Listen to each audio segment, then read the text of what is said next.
Bienvenue pour cette deuxième vidéo du quatrième cours. Dans cette vidéo, je vais vous parler de dérivabilité et en particulier de fonctions dérivables. Alors, quelle est l'idée de base? Bien, au fond, l'idée de base, c'est que, étant donné une fonction, on aimerait pouvoir calculer la pente de la tangente du graphe f en un point. Alors, ça fait déjà beaucoup d'informations d'un coup, donc décortiquons un petit peu. Donc, je parle du graphe d'une fonction. Donc, ici, en dessous, vous avez une illustration avec le graphe de la fonction f de x égale à x carré. Vous voyez ici sa courbe en bleu. Et je parle de la tangente en un point à cette courbe. Alors, le point que j'ai choisi, il est ici. C'est le point de coordonnées x0 égale à 1 et f de x0, donc sa coordonnée en y, c'est l'image de 1, c'est-à-dire 1 aussi. Alors, la tangente de la courbe en ce point-là, eh bien, vous la voyez ici avec cette droite bleue aussi. Et cette droite, au fond, par définition de ce qu'est une tangente, c'est une droite qui intersecte cette courbe uniquement en ce point-là. Alors, ce que j'ai dit au début, c'est qu'on aimerait calculer la pente de cette tangente, donc la pente de cette droite bleue. Et pour calculer la pente d'une droite, eh bien, on le fait en calculant un rapport. Alors, avant de dire comment on calcule la pente de la tangente, maintenant qu'on sait ce qu'on veut calculer, en tout cas visuellement, eh bien, on peut calculer des pentes d'autres droites. Notamment la droite que vous voyez ici en rouge. Alors, cette droite, elle passe par le point bleu et le point rouge. Et pour calculer sa pente, au fond, ce qu'on fait, c'est simplement de prendre ces deux points, de calculer le différentiel en y, que vous avez ici en rouge, et de calculer le différentiel en x, ici en vert. Et on fait le rapport de ces deux différences. Et ce rapport de ces deux différences, il est explicité dans cette expression avec le h ou dans cette expression avec le x et le x0. Donc, quand on calcule ce ratio, on calcule au fond la pente de la droite. Donc ici, ce ratio entre cette différence-là et cette différence-là nous donne la pente de la droite rouge. Maintenant, vous voyez une petite animation où ce que je fais, c'est que je fais tendre h vers 0. h est de plus en plus petit, et vous voyez que la droite rouge change et se rapproche de plus en plus de la droite bleue, de la tangente. Eh bien, ça explique au fond la formule que vous voyez ici. C'est que lorsque h tend vers 0, lorsqu'on calcule ce rapport de pente, eh bien à la limite, lorsque h tend vers 0, eh bien on calcule la pente de la tangente, donc la pente de la droite bleue. Et vous voyez dans cet exemple que la pente de la droite bleue, c'est 2, et que à mesure que les droites rouges se rapprochent de la droite bleue, eh bien leur pente se rapproche de 2. Alors, ces deux formulations, celle avec h et celle avec x, sont équivalentes. Dans la suite, j'utiliserai principalement la première, celle avec h. Et donc, cette limite, quand elle existe, ça s'appelle la dérivée de la fonction f au point x0. Ce que je viens de dire, vous l'avez maintenant là dans la définition, formellement. Donc, on dit qu'une fonction est dérivable en un point x0 si la limite suivante existe et est finie. Alors, la notation pour la dérivée, c'est celle-ci, f' de x0, ça dénote la limite que vous voyez ci-dessus. Et enfin, on dit qu'une fonction est dérivable si elle est dérivable pour tous les x0 dans son domaine de départ, qui ici n'est pas nécessairement le domaine de définition de f. Alors un point intéressant, c'est que à l'aide de la dérivée, on peut déterminer l'équation de la droite tangente au graphe au point x0 f de x0 Et vous avez ici l'expression. Alors ça peut paraître un peu compliqué, mais je vous rappelle que l'équation d'une droite, eh bien, c'est donné par la pente qui est donc ici en l'occurrence la dérivée en x0 de la fonction f, et l'ordonnée à l'origine, c'est-à-dire l'endroit où la droite va couper l'axe des y. Eh bien, l'ordonnée à l'origine de cette tangente est donnée par cette expression-là. Alors, je ne l'explique pas plus, mais vous avez la formule qui est donnée ici. J'ai choisi la notation t de x0, c'est une notation que j'ai choisie moi-même. Vous en trouverez d'autres si vous allez regarder dans d'autres références. Alors, étant donné que la dérivée est définie par une limite, je pense que vous ne serez pas surpris de voir l'énoncé du premier théorème qui dit que si deux fonctions sont dérivables en un point x0, alors sont aussi dérivables en x0 la somme, la différence, le produit et le quotient, à condition pour le quotient que g de x0 ne s'annule pas. Ce premier théorème, en gros, rassemble toutes les formules de dérivation pour ces opérations élémentaires. Donc assez simple pour l'addition et la soustraction, légèrement plus complexe pour le produit, et puis un petit peu plus complexe pour le quotient. Vous voyez d'ailleurs ici au dénominateur de la formule pour la dérivée d'un quotient qu'il y a g de x0 au carré.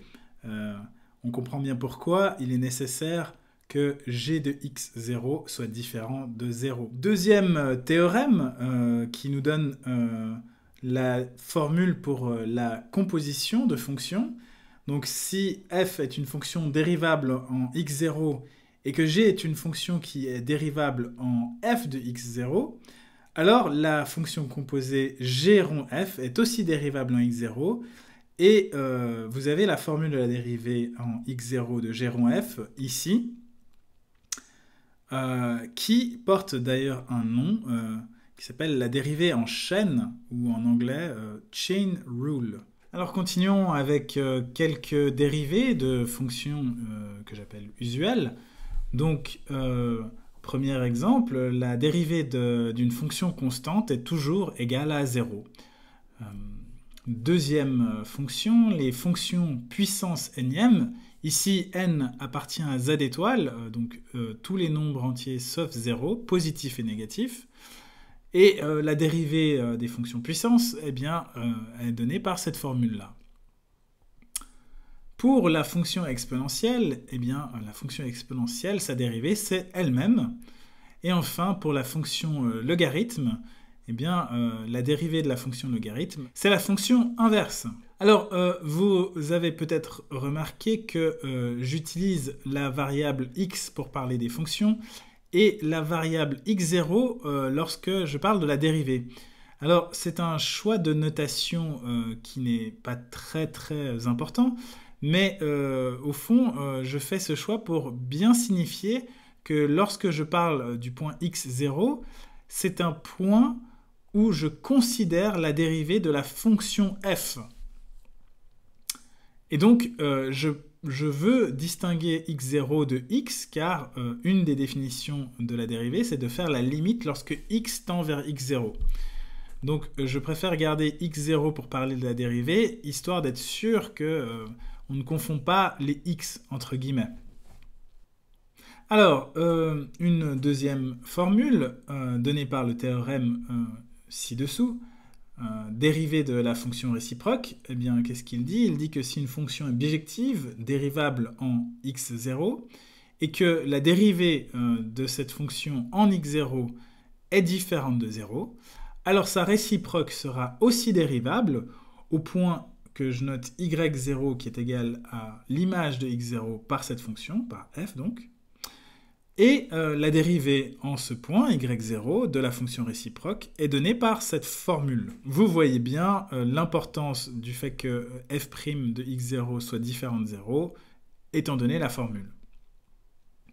Alors ce que je prétends, c'est que cette dernière formule peut se déduire des précédentes, Et en fait, qu'est-ce que j'utilise? Eh bien, j'utilise le fait que la réciproque, au fond, est caractérisée par la composition, l'opération de composition.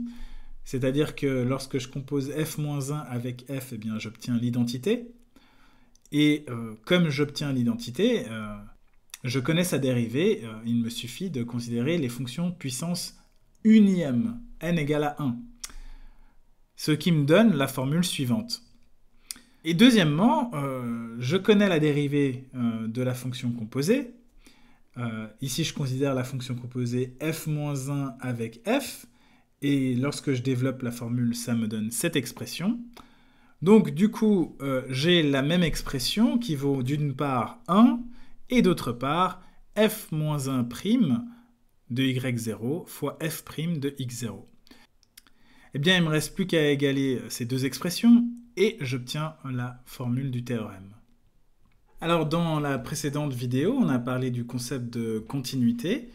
Ici, on parle de dérivabilité et il y a un lien entre ces deux concepts qui est donné par le théorème suivant. Ce lien, c'est que si une fonction est dérivable en un point x0, alors cette fonction est aussi continue en ce point.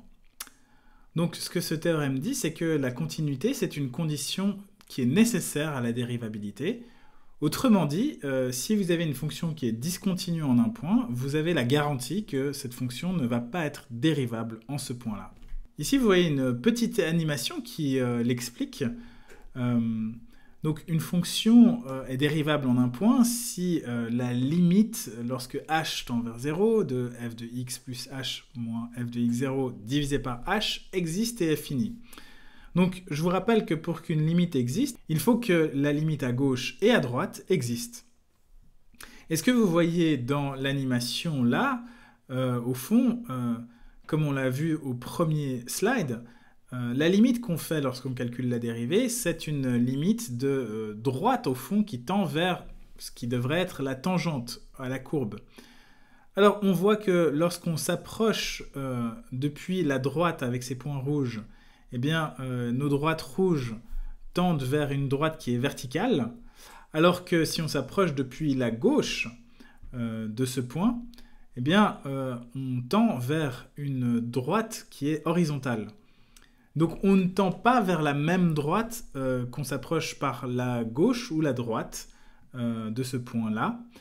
Et donc ça indique que la dérivée n'existe pas en fait. Alors, une erreur à ne pas commettre, c'est de penser que ce théorème dit que la continuité est une condition suffisante pour la dérivabilité. Ce n'est pas vrai. On peut très bien avoir une fonction continue qui n'est pas dérivable.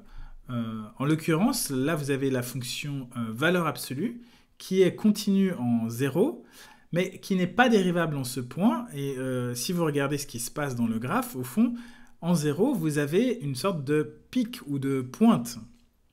Alors, on peut refaire le même argument qu'avec la fonction discontinue à côté, avec une petite animation, mais je vous laisse imaginer pourquoi. Au fond, si on fait la limite à gauche de l'expression qui définit la dérivée avec la fonction valeur absolue, on obtiendra moins 1 si on essaie de faire la dérivée en 0. Et si on fait la limite à droite de 0, eh bien on obtiendra plus 1. Alors je vous le dis comme ça, je vous laisse essayer d'investiguer cette question. Mais ce que j'aimerais que vous reteniez, c'est qu'au fond, on a un critère visuel qui est assez simple pour savoir si une fonction est dérivable ou non. C'est que si vous avez des discontinuités, eh bien cette fonction n'est pas dérivable.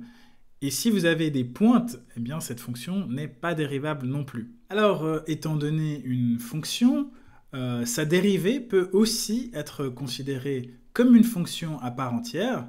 Et par suite, eh bien, je peux considérer la dérivée de la dérivée. Alors, premièrement, définissons la fonction dérivée en tant que telle. Si je me donne une fonction f, eh bien, la fonction dérivée, son domaine de départ sera df', qui est l'ensemble des points où la fonction f est dérivable. Et à x, j'associe simplement la dérivée en x de f, c'est-à-dire f' de x. Alors maintenant que cette fonction dérivée est définie, Je peux considérer un point dans le domaine de définition de la fonction dérivée, un point que j'appelle x0, et considérer sa dérivée, qui sera la dérivée de la dérivée, donc au fond la dérivée seconde de f. Et si cette limite existe, eh bien la fonction f est dérivable deux fois en x0. Et cette procédure, elle peut être itérée aussi longtemps que l'on obtient des fonctions qui sont dérivables en x0. Et donc, en l'occurrence, on peut considérer la dérivée troisième, que je note f3. À partir de 3, j'abandonne les primes, et puis je les note plutôt avec des puissances entre parenthèses, pour ne pas les confondre avec les puissances tout court. Et la dérivée troisième en x0 de f, c'est simplement la dérivée de la dérivée seconde de f en x0, avec le calcul de la limite suivante. Et on peut continuer ainsi de suite et définir la dérivée pour tout n appartenant à n étoile, tant qu'elle est bien définie évidemment, par récurrence, un peu à la manière dont on définissait les suites par récurrence. Vous avez la formule ici. Alors, ça peut paraître un peu abstrait, ces dérivées d'ordre supérieur, mais ce n'est finalement pas très compliqué, et pour vous le montrer, j'ai quelques petits exemples. Alors le premier, je prends f qui est égal à x au cube, et pour tout x0, appartenant à R, eh bien, je peux considérer la dérivée en x0. Alors la première dérivée me donne 3x0 au carré. Maintenant, si je dérive cette expression, eh bien, j'obtiens 6x0. Et si je dérive encore cette expression, eh bien, j'obtiens 6. Et à partir de 4, lorsque je dérive, au fond, j'obtiens simplement 0 pour tout n plus grand ou égal à 4. Donc ici, les dérivées d'ordre supérieur existent. Et à partir de 4, eh bien, la fonction dérivée est nulle. Pour la fonction logarithme, eh bien, je peux prendre n'importe quel x0 dans le domaine de définition du logarithme, qui est r étoile plus. Alors, la première dérivée me donne la fonction inverse, x0 puissance moins 1. Et pour tout n plus grand ou égal à 2, la dérivée nème est donnée par cette expression-là, où vous voyez que n-1 avec ce point d'exclamation, c'est ce qui s'appelle la factorielle de n-1. Au fond, c'est le produit de tous les nombres entiers de 1 jusqu'à n-1. Et enfin, un dernier exemple, le plus simple peut-être d'ailleurs, qui est l'exponentielle. Comme on l'a vu, la dérivée de l'exponentielle, c'est elle-même. Donc je peux la dériver autant de fois que je veux, j'obtiens toujours la même fonction, ce que vous avez ici.